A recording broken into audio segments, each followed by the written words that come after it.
ವೀಕ್ಷಕರೇ ನಮಸ್ಕಾರ. ಕಳೆದ 8 ದಿನಗಳಿಂದ ರಾಜ್ಯ ರಾಜಕಾರಣದಲ್ಲಿ ಒಂದು ಚರ್ಚೆ ನಡೀತಿದೆ. ಅದೇನಪ್ಪ ಅಂದ್ರೆ ಬಿಜೆಪಿ ಮತ್ತು ಜೆಡಿಎಸ್ ಮೈತ್ರಿ ಏನಾಗಲಿದೆ. 2028ರ ವಿಧಾನಸಭೆ ಚುನಾವಣೆಯಲ್ಲಿ ಈ ಎರಡೂ ಪಕ್ಷಗಳು ಒಗ್ಗೂಡಿ ಚುನಾವಣೆಯನ್ನು ಎದುರಿಸ್ತಾವ ಎಂಬ ಚರ್ಚೆ ಕೂಡ ರಾಜ್ಯ ರಾಜಕಾರಣದಲ್ಲಿ ಜೋರಾಗಿ ನಡೀತಿದೆ. ಇಂಥದ್ದೊಂದು ಚರ್ಚೆ ನಡೆಯುವುದಕ್ಕೆ ಪ್ರಮುಖವಾಗಿ ಕಾರಣ ಏನಪ್ಪ ಅಂದ್ರೆ ಜೆಡಿಎಸ್ ನಾಯಕರು ನೀಡಿದಂತ ಹೇಳಿಕೆಗಳು, ಅದೇ ರೀತಿ ಜೆಡಿಎಸ್ ನಾಯಕರ ಹೇಳಿಕೆಗಳಿಗೆ ಬಿಜೆಪಿ ನಾಯಕರು ನೀಡಿದಂತ ಪ್ರತಿಕ್ರಿಯೆಗಳಿಂದಾಗಿ ಇಂಥದ್ದೊಂದು ಚರ್ಚೆ ಭುಗಿಲೆದ್ದಿದೆ. ಬಹುತೇಕ ಬಿಜೆಪಿ ಮತ್ತು ಜೆಡಿಎಸ್ ಮೈತ್ರಿ ಖತಮಾಗಲಿದೆ ಎಂಬ ಅರ್ಥದಲ್ಲಿ ಕೂಡ ಚರ್ಚೆಗಳು ನಡೀತಿವೆ. ಯಾಕಂದ್ರೆ ಬಿಜೆಪಿ ಮತ್ತು ಜೆಡಿಎಸ್ ಮೈತ್ರಿಗೆ ತುಂಬಾ ದಿನವೇನ ಆಗಿಲ್ಲ. 2024ರ ಲೋಕಸಭೆ ಚುನಾವಣೆಯಲ್ಲಿ ಇಂಥದ್ದೊಂದು ಮೈತ್ರಿ ಮಾಡಿಕೊಂಡಿತ್ತು.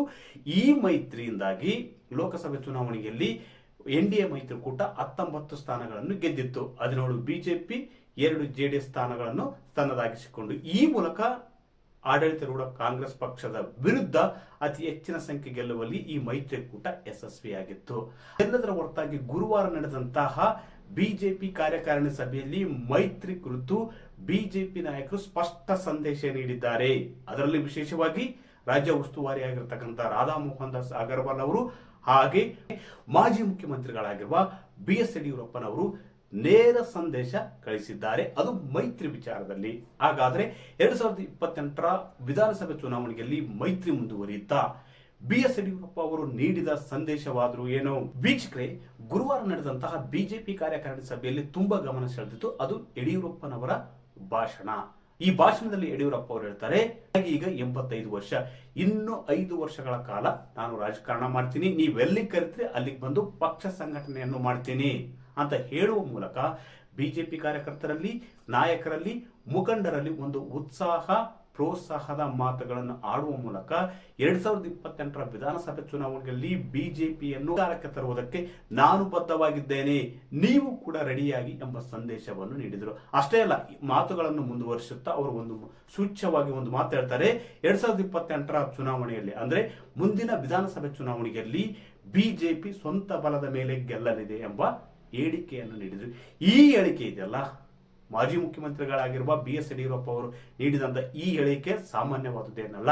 ಯಾಕಂದ್ರೆ ಜೆಡಿಎಸ್ ನಾಯಕರ ಹೇಳಿಕೆಗಳಿಗೆ ಕೌಂಟರ್ ಆಗಿ ಇವತ್ತು ರಾಜಾಹುಲಿ BS ಯಡಿಯೂರಪ್ಪ ಕಾರ್ಯಕಾರಿಣಿ ಸಭೆಯಲ್ಲಿ ನೇರ ಸಂದೇಶ ಕಳಿಸುವ ಒಂದು ಪ್ರಯತ್ನ ಮಾಡಿದ್ದಾರೆ. ಅಂದ್ರೆ ಮುಂದಿನ ಚುನಾವಣೆಯಲ್ಲಿ ಬಿಜೆಪಿ ಸ್ವಂತ ಬಲದ ಮೇಲೆ ಗೆಲ್ಲಲಿದೆ, ಅಧಿಕಾರಕ್ಕೆ ಬರಲಿದೆ ಅಂತ ಸೂಚ್ಯವಾಗಿ ಹೇಳಿದ್ದು ಅದು ಜೆಡಿಎಸ್ಗೆ ಎಂಬ ವಿಶ್ಲೇಷಣೆ ಮಾಡಲಾಗ್ತದೆ. ಯಾಕಂದ್ರೆ ನೋಡಿ, ಕುಮಾರಸ್ವಾಮಿ ಅವರು ಮತ್ತೆ CM ಆಗ್ತಾರೆ ಅಂತ ಜೆಡಿಎಸ್ ನಾಯಕರು ಹೇಳಿಕೆ ನೀಡಿದಾರಲ್ಲ, ಅಂದ್ರೆ ನಾವು ಯಾವುದೇ ಕಾರಣಕ್ಕೂ HD ಕುಮಾರಸ್ವಾಮಿ ಮುಖ್ಯಮಂತ್ರಿ ಆಗ್ತಾರೆ ಎಂಬುದನ್ನು ನಾವು ಒಪ್ಪುವುದಿಲ್ಲ. ಅಂದ್ರೆ ನಾವು ಮೈತ್ರಿಯಲ್ಲಿದ್ದೇವೆ, ಕುಮಾರಸ್ವಾಮಿ ಮತ್ತೊಮ್ಮೆ CM ಆಗ್ತಾರೆ ಎಂಬುದು ನಾವು ಒಪ್ಪುವುದಿಲ್ಲ, ಇದಕ್ಕೆ ಅವಕಾಶ ಕೊಡುವುದಿಲ್ಲ.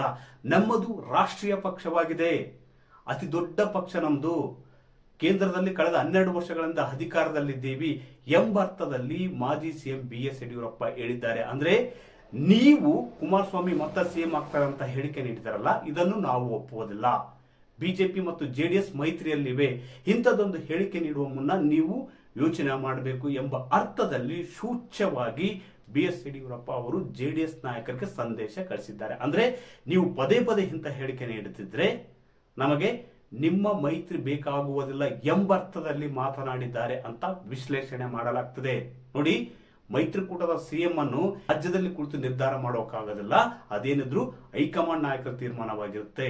ನೀವು ಆ ತರದ ಹೇಳಿಕೆಗಳನ್ನು ನೀಡಬೇಡಿ, ಗೊಂದಲ ಸೃಷ್ಟಿಸಬೇಡಿ ಅಂತ ಪರೋಕ್ಷವಾಗಿ ಹೇಳಿದ್ದಲ್ಲದೆ ನೀವು ಹೇಳಿದಕ್ಕೆ ನಾವು ಒಪ್ಪುವುದಿಲ್ಲ.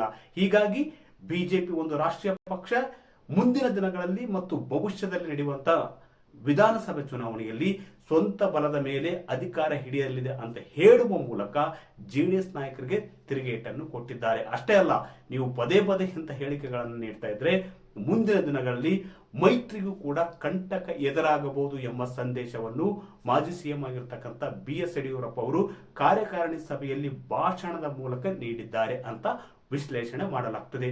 ಬಿಜೆಪಿ ಉಸ್ತುವಾರಿಯಾಗಿರ್ತಕ್ಕಂಥ ರಾಧಾ ಮೋಹನ್ ದಾಸ್ ಅಗರ್ವಾಲ್ ತಮ್ಮ ಭಾಷಣದಲ್ಲಿ ಮಾತಾಡ್ತಾ ಮಾಜಿ ಮುಖ್ಯಮಂತ್ರಿಗಳಾಗಿರುವ BS ಯಡಿಯೂರಪ್ಪ, ಅದೇ ರೀತಿ ಹಾಲಿ ಅಧ್ಯಕ್ಷರಾಗಿರುವ BY ವಿಜಯೇಂದ್ರ ಅವರ ನೇತೃತ್ವದಲ್ಲಿ, ಅವರ ತಂಡದ ನೇತೃತ್ವದಲ್ಲಿ ನಾವು ಮುಂದಿನ ಚುನಾವಣೆಯನ್ನು ಎದುರಿಸುತ್ತೇವೆ ಅಂತ ತಮ್ಮ ಭಾಷಣದಲ್ಲಿ ಹೇಳ್ತಾರೆ. ಈ ಮೂಲಕ 2028ರವರೆಗೆ BY ವಿಜಯೇಂದ್ರ ಅವರು ಮುಂದುವರಿಯಲಿದ್ದಾರೆ, ರಾಜ್ಯಾಧ್ಯಕ್ಷರಾಗಿ ಮುಂದುವರಿಯಲಿದ್ದಾರೆ. ಅದೇ ರೀತಿ 2028ರ ವಿಧಾನಸಭೆ ಚುನಾವಣೆ ಕೂಡ ಹಾಲಿ ಅಧ್ಯಕ್ಷರಾಗಿರುವ BY ವಿಜಯೇಂದ್ರ ನೇತೃತ್ವದಲ್ಲಿ ನಡೆಯಲಿದೆ ಎಂಬ ಸಂದೇಶವನ್ನು ಕಾರ್ಯಕಾರಿಣಿ ಸಭೆಯಲ್ಲಿ ರಾಧಾ ಮೋಹನ್ ದಾಸ್ ಅಗರ್ವಾಲ್ ಅವರು ನೀಡಿದ್ದಾರೆ. ನೋಡಿ, ರಾಧಾ ಮೋಹನ್ ದಾಸ್ ಅಗರ್ವಾಲ್ ಇದ್ದಾರಲ್ಲ, ಕೇಂದ್ರ ಗೃಹ ಸಚಿವರಾಗಿರ್ತಕ್ಕಂಥ ಅಮಿತ್ ಶಾ ಅವರು ಆಪ್ತರಾಗಿದ್ದಾರೆ. ನೋಡಿ, ಅಮಿತ್ ಶಾ ಅವರ ಸಲಹೆ ಸೂಚನೆ ಇಲ್ಲದೆ ಯಾವುದನ್ನು ಕೂಡ ಹೇಳಿರ್ಲಿಕ್ಕಿಲ್ಲ. ಕಾರ್ಯಕಾರಿಣಿ ಸಭೆಯಲ್ಲಿ ಇಂಥದ್ದೊಂದು ಸಂದೇಶ ನೀಡುವ ಮೂಲಕ BY ವಿಜಯೇಂದ್ರ ಅವರ ನಾಯಕತ್ವವನ್ನು ನೀವೆಲ್ಲ ಒಪ್ಪಿಕೊಳ್ಳಲೇಬೇಕು, ಯಾವುದೇ ಬದಲಾವಣೆ ಇಲ್ಲ. ಟೀಮ್ಗೆ ಅದೇ ರೀತಿ ತಟಸ್ಥ ಬಣದ ನಾಯಕರಿಗೂ ಕೂಡ ಒಂದು ಕಠೋರ ಎಚ್ಚರಿಕೆಯನ್ನು ನೀಡಿದ್ದಾರೆ. ಅಷ್ಟೇ ಅಲ್ಲ, ಯಾವುದೇ ಕಾರಣಕ್ಕೂ ಅಧ್ಯಕ್ಷರ ಬದಲಾವಣೆ ಇಲ್ಲ ಎಂಬ ಸಂದೇಶವನ್ನು ನೀಡುವ ಮೂಲಕ ಅಧ್ಯಕ್ಷರಾಗಿರುವ BY ವಿಜಯೇಂದ್ರ ಅವರು 2028ರವರೆಗೂ ಮುಂದುವರಿಯುವುದು ಖಚಿತ. ಅದೇ ಒಟ್ಟಾರೆಯಾಗಿ ಬಿಜೆಪಿ ಕಾರ್ಯಕಾರಿಣಿ ಸಭೆಯಲ್ಲಿ 2 ಸಂದೇಶಗಳು ಹೊರಬಿದ್ದಿವೆ. ಅದು ಮೊದಲನೇದಾಗಿ ಮೈತ್ರಿಗೆ ಸಂಬಂಧಪಟ್ಟಂತೆ ನೀವು ಪದೇ ಪದೇ ಇಂಥದ್ದೊಂದು ಹೇಳಿಕೆ ನೀಡಿದ್ರೆ, ಅಂದ್ರೆ ಮತ್ತೆ ಕುಮಾರಸ್ವಾಮಿ CM ಆಗ್ತಾರೆ ಎಂಬ ಹೇಳಿಕೆಯನ್ನು ನೀವು ನೀಡಲೇಬಾರದು. ಅದಕ್ಕೆ ಬ್ರೇಕ್ ಹಾಕುವ ನಿಟ್ಟಿನಲ್ಲಿ ಮುಂಬರುವ ದಿನಗಳಲ್ಲಿ ಬಿಜೆಪಿ ಸ್ವಂತ ಬಲದ ಮೇಲೆ ಅಧಿಕಾರ ಹಿಡಿಯಲಿದೆ ಅಂತ ಯಡಿಯೂರಪ್ಪ ಹೇಳುವ ಮೂಲಕ ಜೆಡಿಎಸ್ಗೆ ಕೌಂಟರ್ ಕೊಟ್ಟಿದ್ದಾರೆ. ಅದೇ ರೀತಿ 2028ರ ವಿಧಾನಸಭೆ ಚುನಾವಣೆಯ ನೇತೃತ್ವವನ್ನು BY ವಿಜಯೇಂದ್ರ ಅವರು ವಹಿಸಲಿದ್ದಾರೆ ಎಂಬ ಪರೋಕ್ಷ ಸಂದೇಶವನ್ನು ಕೂಡ ಬಿಜೆಪಿ ಉಸ್ತುವಾರಿಯಾಗಿರ್ತಕ್ಕಂಥ ರಾಧಾ ಮೋಹನ್ ದಾಸ್ ಅಗರ್ವಾಲ್ ಅವರು ನೀಡಿದ್ದಾರೆ.